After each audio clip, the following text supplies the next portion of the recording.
Hey everybody, it's me Marquita, and I am watching Adam McIntyre, and early in his video, and he is making a video um, of and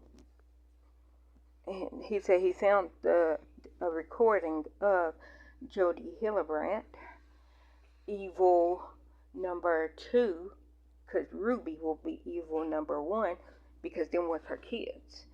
So that's the only reason why Ruby is evil number 1, because them were your fucking kids. But you know what? Let me not get here. I am not even making this video about Ruby yet, maybe. Now, because I'm like maybe a minute into Adam's video. But he was showing a video of Jody saying, I am not gay, I am not fat, I am not ugly, I am divine. And what I say to that is, beauty is in the eye of the beholder. So these Jeeper Creepers, this beholder, me, I'm talking about me only, me, want to talk about me, want to talk about I, want to talk about number 1, oh my, me, my. Anyways, y'all know, see, that was when I loved some Cletus. And I know that's Toby Keith, but he was in the beginning. Nope, you know what? I do that every single time, Gary. That wasn't the video. He might have been in that video, but the video that always pops in my head is How Do You Like Me Now by Toby Keith. And so every time I think of, I want to talk about me, I want to talk about I want to talk about no, mommy. Every time I think of that song, literally, How Do You Like Me Now video pops in my head when Cletus T. Judd, Cletus Cleavage himself, when Cletus T. Judd, when he was mowing the grass, um, and it was Toby Keith talking to a girl, how do you like me now? Now I'm on my way. You still think I'm crazy? Standing here today. Okay, anyway, we ain't here to talk about Toby Keith, because it's Toby Keith's fault. The reason why I denounce and do not like Cletus T. Judd, and I don't remember the date that it happened, but I remember when it happened. Little story time, side, and I'll go back to what I was talking about. So, the reason why Marquita, stopped liking Cletus T. Judd, Cletus Cleavage himself, and I have told this story multiple times. What is that? Potato salad? Yeah. Oh, I knew you got it. What did you think it was? No, cause every time Hannah goes to the store, she wants lasagna and potato salad. But anyway, so the story, this is what happened. It was summertime, so September, I do believe. Me, Lady Simwolf, or I would say Zane. So me, Zane, and then one of our other mutual friends. We all went to the Tennessee Valley Fair. And like I said, it was summertime, so it was like September, because that's when the fair comes here. So it was like September, and she was 6 months pregnant, I think. I'm like 5 or 6 months pregnant with her second born. That's why I always say, Lady Timwolf is like my real life sis. Because I know, we know each other personally. But sorry, I took a bite of Hannah's potato salad. Them potatoes are a little hard. Huh? The potatoes are hard. So it was me, Zane, or Lady Simwolf, and a mutual friend of ours. We all went to the fair, and of course we went riding on Rise 1. because we were broke AF. And like I said, she was like 5 or 6 months pregnant, so of course she's not riding rides. And and then the friend that was with us, he wasn't riding rides. Like I said, we were broke AF, and I think it was like $8 to get us to the fair that day. And we were mainly like, our reason for going to the fair that day was for the Cletus T. Judd concert. So, and the concert was, I guess, $8. Let me just say that, because it took it, like, we paid $8 to get into the fair. But once you're inside the fair, the only thing that costed money was tickets to get on the ride and the food. But the concert was free. I mean, you could have bought tickets and got closer to the stage. We didn't need to get closer to the stage. We were, in the stands on the second level. But it's weird because it's really not a second level, because when you walk into where the concert was, because it's outside, like completely outside. But like soon as you walk in the gate, you're already on technically the second level. But it's all concrete. It's concrete. It's outside. So when you're walking in, you're in order to get on, in order to be closer to the stage, you got to go down steps, like concrete steps.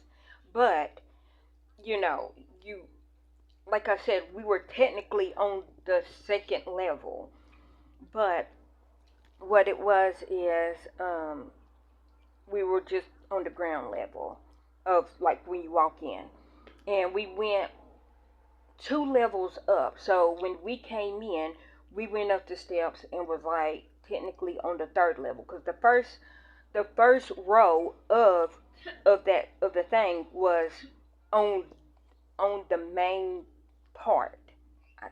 Like, if y'all see it, y'all understand. And we wasn't on the main part, so we went 3 rows up, which wasn't that high because I'm afraid of heights. They know I'm afraid of heights, so we didn't go that high, but we wasn't on the main level. So while we're on the third level, which is kind of the second level, or the second row, it's like third row, kind of second row, anyhow. Um, we're sitting there, and I remember I had on a beige tank top, and I had on shorts. Like I said, it was summertime, but I couldn't find my button-up shirt. Well, I'm a very modest person. Been modest my whole life. So I was sitting, like, we were sitting there, and I had a pink crochet blanket around me. And I did that because I couldn't find my shirt, but I wanted to wear that shirt because it was hot. But it was a tank top, and it had the bra built in. But of course, I had on my regular bra because the girls. And so that's what I had on. But I had that covering my shoulders. And like, the inside joke was, nobody can't see my Cletus cleavage, because obvious we were there to see Cletus T. Judd.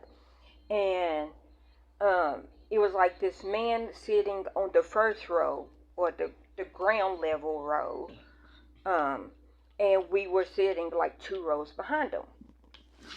And it was like a man, and he had a beard. I remember it was like a older man, or if he wasn't older, he had a long beard, almost like a ZZ Top beard. But it wasn't that long, but it was pretty long. But it wasn't like ZZ Top, like down to his chest. It was like maybe at the top of his clavicle bone or whatever. So it was long, but it wasn't long. So he was sitting there, and then this man came up to him, and I told this story a billion times, so sorry if y'all just rehearing it. So, standing there, and so this man came up to talk to this one man, and I remember, like, me, Zane, and our friend, we were sitting there, and I kept saying, nobody can't see my cleavage. And then I remember, like, I don't know if the guy said something, and I was like, And I said it again. I was like, yeah. I was like, cause I gotta keep this on, cause nobody can see my cleavage. And the guy that was standing up looked up, and I said, not even you. You can't see my cleavage. And the guy started laughing, and I'm just like, and so I'm looking at Zane, but of course I say her real name, and I'm like, did you see that? I'm like, he tried to see my cleavage, and she's like, yeah. She's like, how dare he try to see your? And this guy is like rolling, like both of the guys, they're rolling at this point, and so like the guy that was standing up walks away.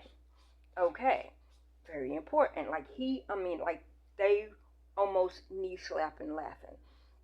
And so the guy walks away. So then, we're waiting until it gets dark for the concert to start. And then when the concert, it's like maybe like 8 o'clock, 7:30. Like it was starting to get dark. And the concert didn't start till it got dark.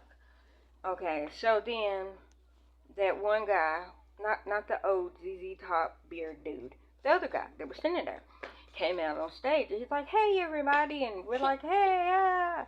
And so he was like, oh, are y'all ready for Cletus to come out? And we were like, yeah, bring him out. And I'm like, Cletus, cleavage. That's what I yell, because being stupid. And then like he walked halfway back, turned around, came back and say, hi guys, it's me. I freaking told Cletus he could not even you could see Cletus' cleavage. So he was laughing because he's just like, bitch, I am Cletus. Okay, so what happened was, like, he didn't say that, but like he just laughed. And so like me and Zane, like if she could have went into labor at that specific moment, we, like, all three of our faces were like the mask. They dropped literally to the ground.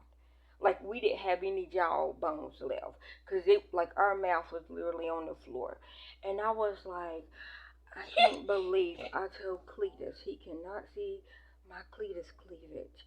And Zane was like, I know. And so like I was majorly embarrassed. Now, me saying that, I was like, oh my gosh, I need to find out how to get $10 because I want him to sign my shirt. Like, because I didn't have a shirt, like my tank top. I wanted him to sign like the back, not the front. I ain't no creeper. I wanted him to sign the back of my shirt. Well, when he said the Dixie Chicks, if it wasn't for them being able to sing, they'd be three fat bitches singing at me, working at Lane Bryant. I said, no, the fuck you didn't attack Dixie Chicks. I was like, and that's the end of, that's what made me stop liking Cletus T. Judd, because that was around the exact same time when the Dixie Chicks was protesting against George Bush for the war in Afghanistan. Around that time, if anybody remembers it, and Toby Keith, because Cletus and Toby are best friends, because Dixie Chicks and Toby Keith was into it. Of course, Cletus had his best friend's back in most of America's back. Well, I'm anti-war. I'm like, why are we going over and bombing that place when they are not the ones that did it? Now, I didn't have evidence that Afghanistan didn't do that, but when, like, cause around that same time is when George Bush was also going after Saudi Arabia. And so they was looking for bin Laden, and they were looking for Osama bin hold on. Nope, Saddam Hussein. Yeah, I was like, why am I saying the same name? Sorry. He was looking for Saddam Hussein and Osama bin Laden. He was looking for both of them. And so I'm like, why are we in Saudi Arabia and Afghanistan? So that's what confused me, because I was like, why are we both over there when only one place, right? And so I'm saying this to myself. One place attacked us. 9/11. So I'm like, okay, was it Afghanistan or was it Saudi Arabia? I later found out that we was over in Saudi Arabia for the oil. It had nothing to do with 9/11. But George Bush said, and it was a little personal. It was a little personal because it all started under Daddy Bush. Because when Daddy Bush threw up on that person, I'm like, he the one that threw up on, and it wasn't even Saudi Arabia that he threw up on. He threw up on, I think, one of the China or Japan, not oligarchs. What am I trying to say, Gary? Anyways, one of the people from Japan or China or something like that. Like, he threw up on the man, so why are you mad that your daddy threw up on somebody? But anyway, so it was personal. It was personal. My opinion, my only opinion. So, cutting back to Jody Hillebrand. Anyway, always been modest. Now, when she's like, I'm not gay, I'm not fat, I'm not ugly, and I'm like, in the eyes of the beholder, okay, you had an eating disorder, bulimia and anorexia. So by your default, you thought you were fat. I don't think you're fat. You think you're fat. Okay, so right there, you just now said, I'm not fat. Okay, but you are, because you if you are not fat, why would you try to get thin when at that time you were like really, really thin? This was like, she used to be like really, really thin. But so it's like, okay, like, and I know, kinda, like, I know that not all eating disorders has to do with their size. It's usually, and I know some people that when they do become bulimic, when they do become anorexic, it's not because they think they're fat. It's because that's the only thing that they can control in their life. And it makes sense for Jody Hillebrand because she grew up in basically a loveless and abusive household because her daddy was a military man, and her daddy treated her and her brother like men. So she basically was treated like a man her whole life, and then her mama was not loving, and like she was also raised as a housewife because it was like women cook, women clean, men fix things. That's how the roles was. But also, her daddy was like, we don't cry in this house. Nope. If you fall down to break your knee, you're not allowed to cry. You better walk it off. That's what type of daddy she had. And then her mama got pregnant with twins. And then her mama ended up losing the twins. And so her mama went into a deep depression, which her mama already wasn't loving, but then her mama was like in bed, so she literally never got love. Like, and I'm not saying like her mama, the little affection that her mama did show her, it was gone when her mama had a miscarriage with the twins.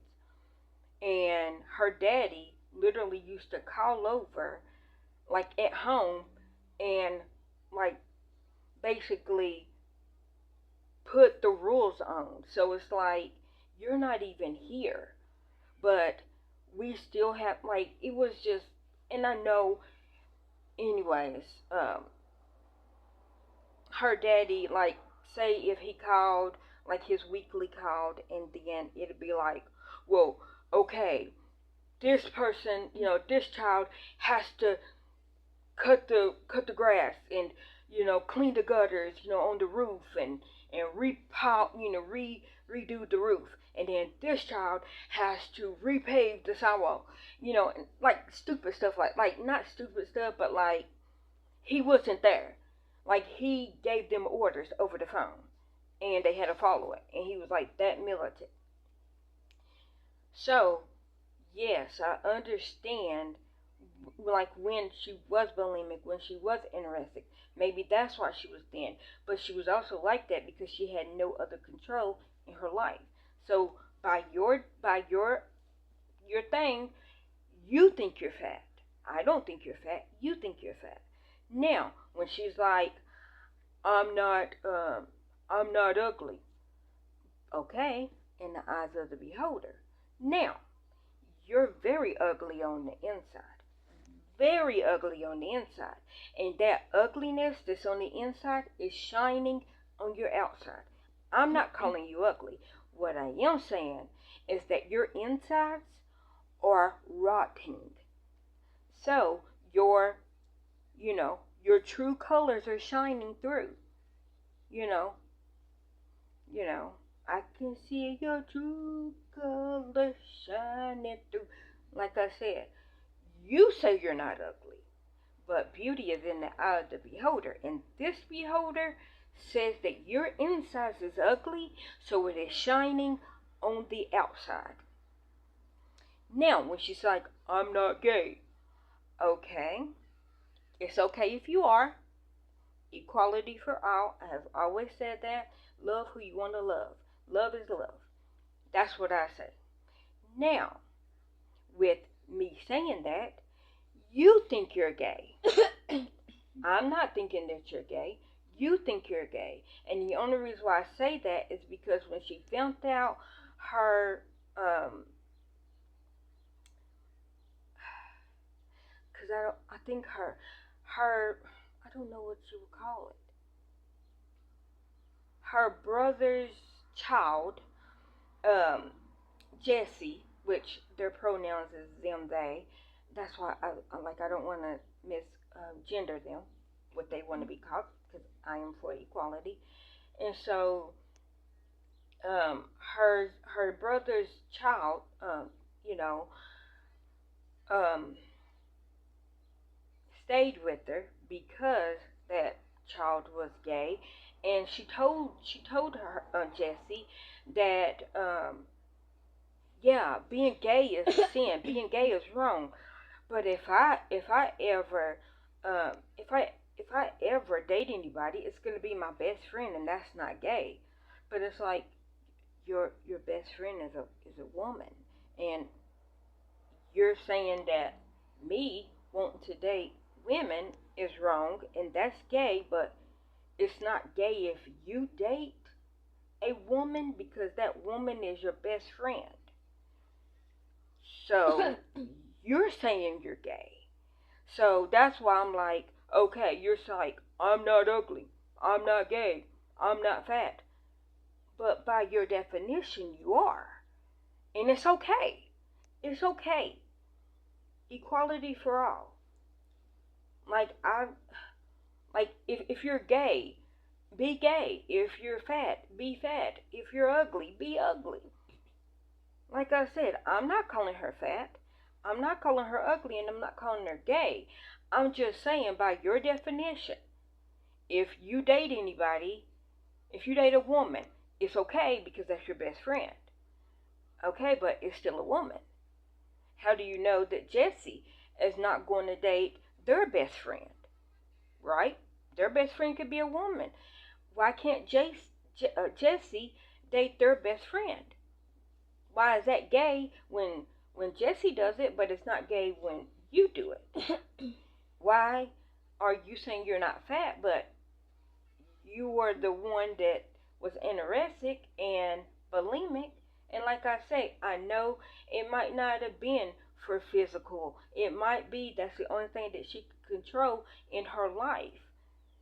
Because I know some people that has bulimia, some people that have anorexia. They don't have any other control except what they eat. So because that's the only thing that they control, that's they sometimes get a eating disorder. So so that's why I'm saying that. And then you're not ugly, but your insides is. And your insides is shining on the outside, so by default, you're ugly. I'm not calling you ugly. I'm just saying what I am deeming your insides. because of the heinous and evil things that you and Ruby did. Y'all were very ugly. Very ugly. And I'm not talking about your appearance. I'm talking about your inside. Your insides are vile and rotten. So, and it is shining outward, which is making you ugly. Because your insides are ugly. I don't think you're fat. You think you're fat. Because of the anorexia and the bulimia. Okay. You said you're not gay. But you also said that you are gay. I'm not saying that you're gay. I'm saying that you're gay because you're saying if you date a woman, it's okay because that woman is your best friend. So by default, by your descriptions, you are gay, you are fat, and you are ugly.